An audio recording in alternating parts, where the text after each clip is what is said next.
पहला क्वेश्चन है कंप्यूटर विज्ञान में 1 किलोबाइट का मान क्या होता है। अब इतनी देर में आपको आंसर दे देना है, कमेंट खुला रहेगा, कमेंट बॉक्स खुला है, आप दे दो answer. What is the value of 1 kilobyte, 1 KB की वैल्यू क्या होती है? 1000 बाइट, 1024 बाइट, 100 बाइट या फिर 8 बाइट। आज के बाद ये क्वेश्चन आप गलत करके एग्जाम में नहीं आओगे। अगर एक क्वेश्चन आता है तो ये मान लो आपका सिंपल सा सॉलिड एक नंबर है। बिट होती सबसे छोटी, इसके बाद निबल, फिर होती बाइट। तो देखिए कभी बिट और निबल में अगर आपका संबंध पूछ लिया जाए तो 1 निबल बराबर 4 बिट होता है। अगर बिट बराबर पूछ लिया तो 1 बिट बराबर 1/4 निबल, है ना। अब दूसरा आता है बाइट, तीसरा बाइट। बाइट और बिट में अगर संबंध पूछ लिया जाए तो 1 बाइट बराबर होता है गाइज 8 बिट होते हैं, 8 बिट्स। अब नेक्स्ट जो रिलेशन पूछा जाएगा वो पूछा जाएगा किलोबाइट और बाइट में। किलोबाइट मतलब केबी, तो 1 KB में होते हैं 1024 बाइट्स, जो कि हमारा पहला क्वेश्चन था ये वाला, ठीक है। नेक्स्ट मैं और आपको बता देता हूँ MB, मेगाबाइट। अब MB में और KB में रिलेशन पूछेगा, MB और KB में रिलेशन। तो MB और KB में जो रिलेशन होता है वो होता है 1 MB बराबर 1024 KB। अगर MB और आपका बाइट में संबंध पूछ लिया जाता है तो ये पढ़ सकते हो आप 10,48,576 बाइट्स होते हैं। लेकिन मोस्ट ऑफ द टाइम यही पूछा जाएगा 1 MB बराबर कितने KB होता है। इसके बाद है नेक्स्ट आपका गीगाबाइट मतलब GB। तो इसमें जो रिलेशन पूछा जाएगा वो पूछा जाएगा आपका MB और GB में। तो 1 GB बराबर होता है आपका 1024 MB। बाकी आप ये भी पढ़ सकते हो कि 1 MB बराबर कितने किलोबाइट होते हैं, 1 GB बराबर कितने किलोबाइट होते हैं, कितने KB होते हैं और कितने बाइट्स होते हैं।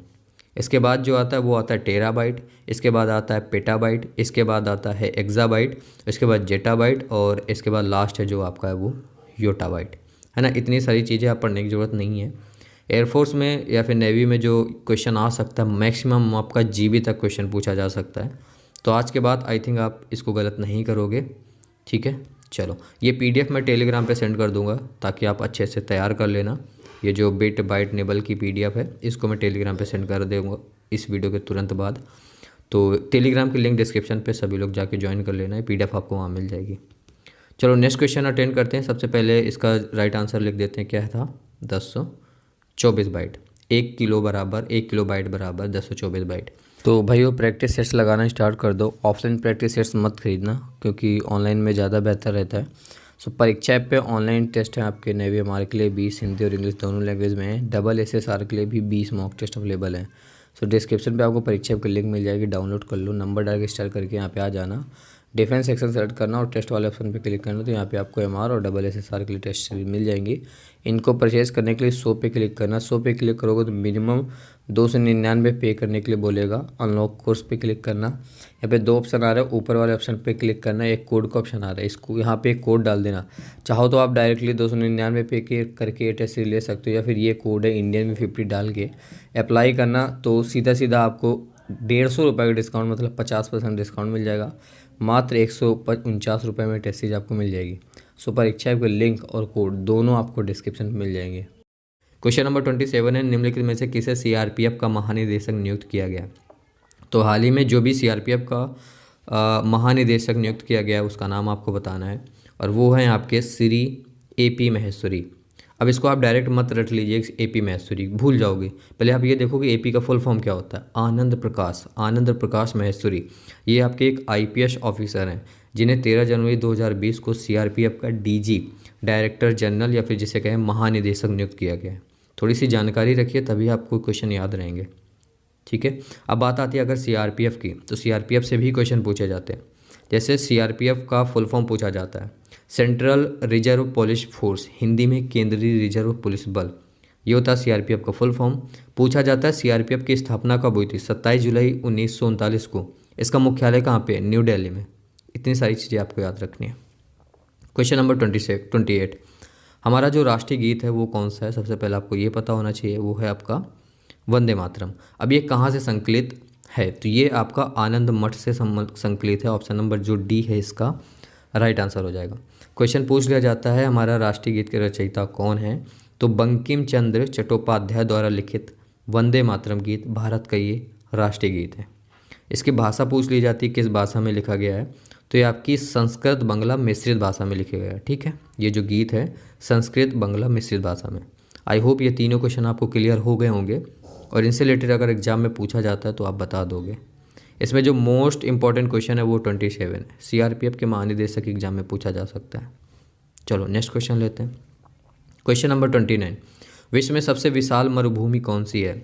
लार्जेस्ट डेजर्ट ऑफ वर्ल्ड पूछा गया है। तो सबसे जो विशाल मरुभूमि है वो है आपका सहारा मरुभूमि, ऑप्शन नंबर ए।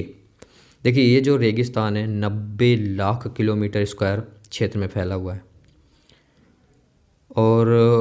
और अगर मैं आपको सहारा मरुभूमि के बारे में बताऊं तो पूरे वर्ल्ड में जो समस्त मरुभूमि है उसका आधा है ये आपका सहारा। समझ सकते हो कितना विशाल होगा।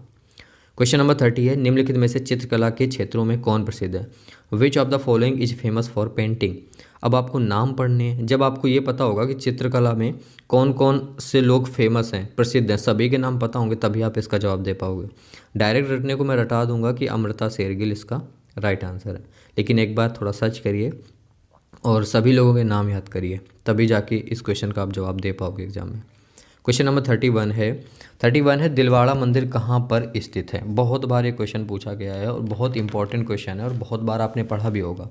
देखिए दिलवाड़ा मंदिर, दिलवाड़ा टेम्पल सिचुएटेड इन, सबसे पहले देखो दिलवाड़ा मंदिर को देलवाड़ा भी कहते हैं, दिलवाड़ा देलवाड़ा, ठीक है, दोनों चीज़ कहते हैं। और ये 5 मंदिरों का समूह है।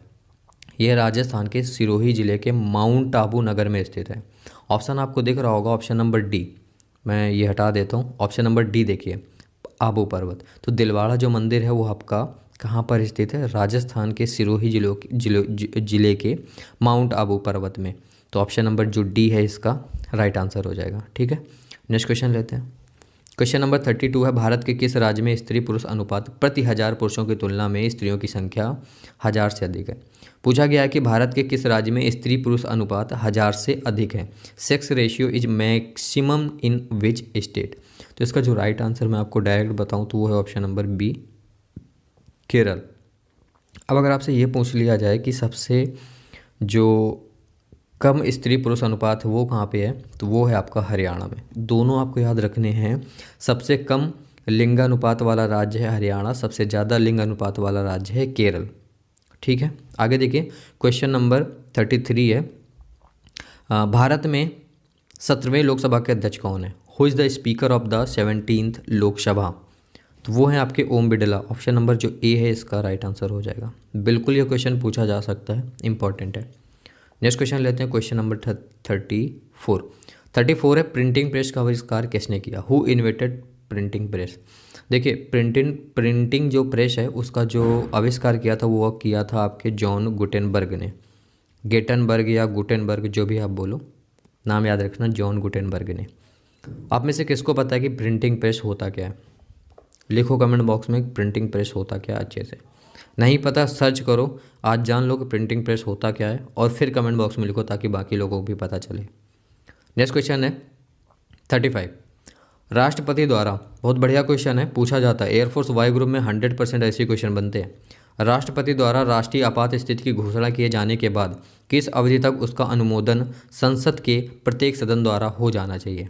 क्वेश्चन समझ लो पहले। After declaration of emergency by president how much time required to pass it by both houses? तो इसका जो राइट आंसर है वो है ऑप्शन नंबर ए, 1 माह के भीतर। राष्ट्रपति द्वारा राष्ट्रीय आपात स्थिति की घोषणा किए जाने के बाद 1 माह के भीतर उसका जो अनुमोदन है संसद के प्रत्येक सदन द्वारा हो जाना चाहिए। Most important question.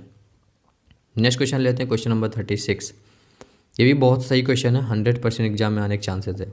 Selected question रखे मैंने सारे। गरुण सैन्य अभियान हाल ही में किसके बीच आयोजित हुआ? तो देखिए Garuda is the multilateral military exercise between India and which country? तो इसका जो राइट आंसर हो जाएगा वो हो जाएगा France, option number A. Garuda सैन्य अभ्यास हाल ही में भारत और फ्रांस के बीच आयोजित हुआ।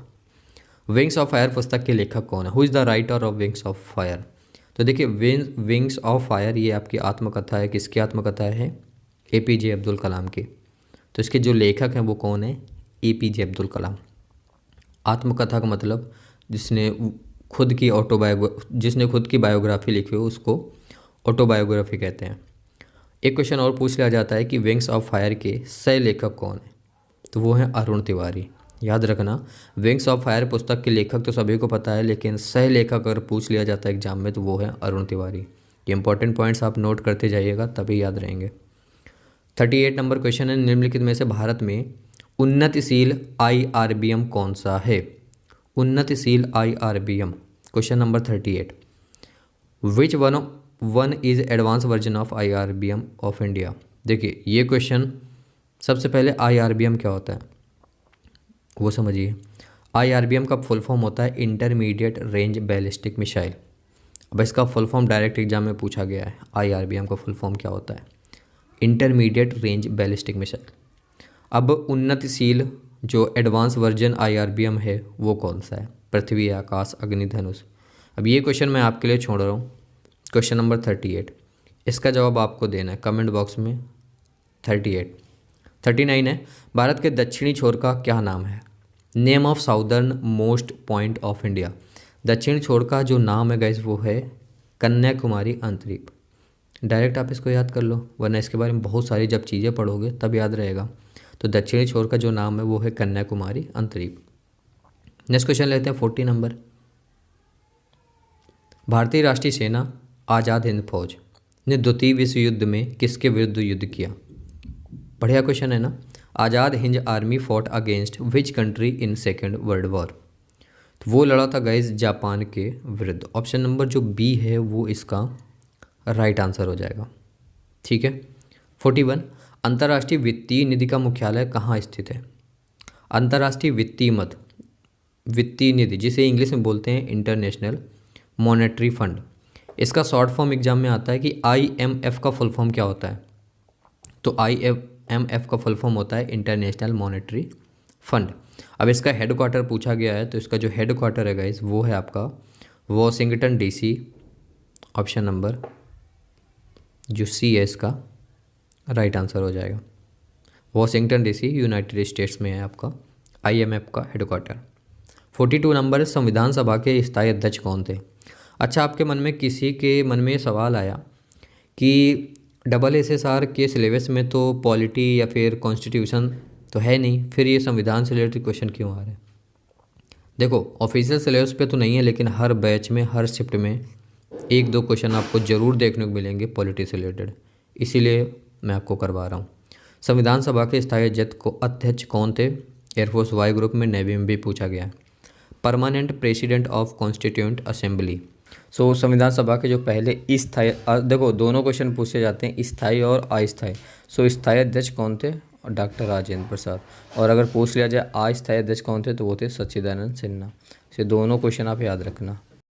43, वित्त आयोग के अध्यक्ष की नियुक्ति कौन करता है? Who appointed chairman of finance commission? बताइए।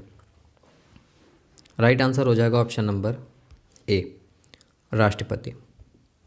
नेक्स्ट क्वेश्चन देखिए, राज्य में मंत्रिपरिषद सामूहिक रूप किनके प्रति उत्तरदायी होंगे? Council of ministers of state responsible for हुम? राज्य में मंत्रिपरिषद सामूहिक रूप किनके प्रति उत्तरदायी होंगे? तो वो होंगे आपके विधानसभा के प्रति उत्तरदायी। ऑप्शन नंबर जो डी है इसका राइट आंसर हो जाएगा। 45 नंबर है, भारतीय संविधान के प्रारूपण समिति के अध्यक्ष कौन थे? हु वो चेयरमैन ऑफ ड्राफ्टिंग कमेटी प्रारूपण समिति। अगर प्रारूपण समिति नहीं याद रहता है तो ड्राफ्टिंग कमेटी ये याद रखना। और इसके जो अध्यक्ष थे, जो चेयरमैन थे, वो कौन थे? तो वो थे आपके doctor Bhimrao Ambedkar. Option number D इसका राइट आंसर हो जाएगा। 20 क्वेश्चन हो गए, कितने सही निकले? चलो 5 और देख लो, फिर बताओ कि आपके कितने सही निकले, क्योंकि ये 5 और ज़्यादा कठिन क्वेश्चन है। खुद ही दिख रहा आपको। 46 नंबर, राज्यसभा एक स्थायी सदन होने के कारण, बताओ इसको किसको इसका जवाब आता है? Rajya Sabha is a permanent house because of. Rajya Sabha एक स्थायी सदन होने के कारण 1/3 सदस्य प्रति 2 वर्ष सेवानिवृत्त होते हैं, एक अर्ध सदस्य प्रति 3 वर्ष सेवानिवृत्त होते हैं, सदस्यों का 5वां भाग प्रति वर्ष सेवानिवृत्त होता है, सदस्यों का 6ठा भाग प्रति वर्ष सेवानिवृत्त होता है। बताओ किसको पता है? 46 ABCD लिख दो, 46 का ABCD कमेंट बॉक्स में। चलो मैं बताता हूँ। इसका जो राइट आंसर हो जाएगा वो हो जाएगा ऑप्शन नंबर ए। राज्यसभा एक स्थायी सदन होने के कारण 1/3 सदस्य प्रति 2 वर्ष सेवानिवृत्त होते हैं। ऑप्शन नंबर जो ए है इसका वो राइट आंसर हो जाएगा। 47 भारतीय नागरिकों को प्रदान किए गए मूल अधिकारों को fundamental right of citizen will be.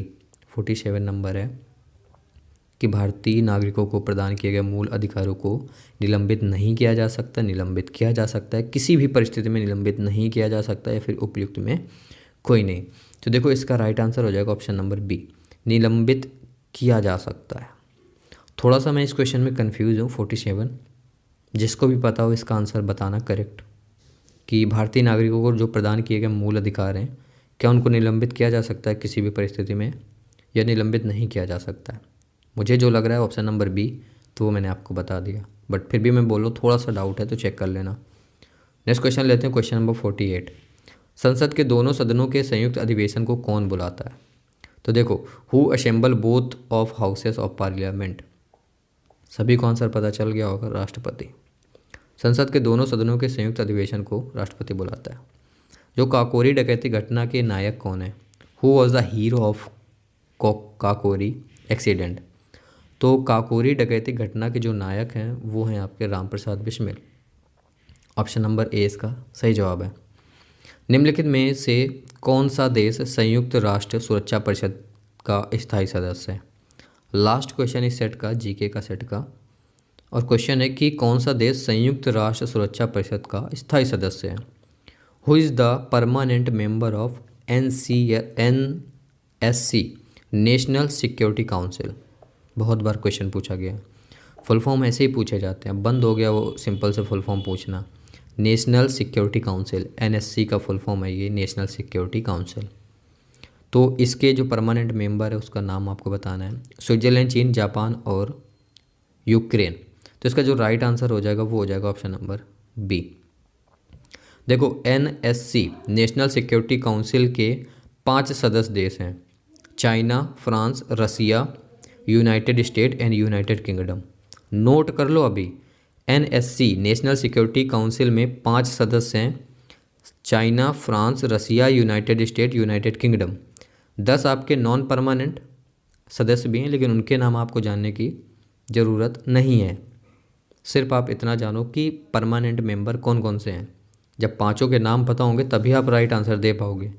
अभी तो मैंने डायरेक्ट आपको बता दिया चाइना, लेकिन 5 के नाम आपको बता दिए हैं, तो अब कभी भी कोई क्वेश्चन पूछा जाता है ऐसा कि NSC के परमानेंट मेंबर का नाम बताओ, तो आप बता दोगे। तो ये थे आज की इस वीडियो के 25 मोस्ट इंपॉर्टेंट AASSR MR के लिए। बेसिकली ये जो सेट था AASSR के लिए था। लेवल भी आपने देख लिया होगा, AASSR वाला लेवल था। अब बताओ कि आपके 25 में से कितने सही निकले। ये सेट लगाने में आपको मज़ा आया कि नहीं आया, सोचना पड़ा कि नहीं पड़ा, आसानी से आपको आंसर नहीं मिल रहे होंगे। अगर ऐसा है तो कमेंट बॉक्स में मुझे बताओ, और ये भी बताना कि 25 में से आपके कितने। सिंपल आपको ऐसे बताना है कि 18 आउट ऑफ 20। मुझे उम्मीद है कि बहुत कम लोग होंगे, 18 आउट ऑफ 25 ऐसे लिखना है आपको, जितने भी आपके सही निकले। मुझे उम्मीद है कि 20 से जो ज़्यादा बहुत कम लोगों के आए होंगे, है ना। तो बताना, बाकी ये सेट कैसा लगा वो बताना।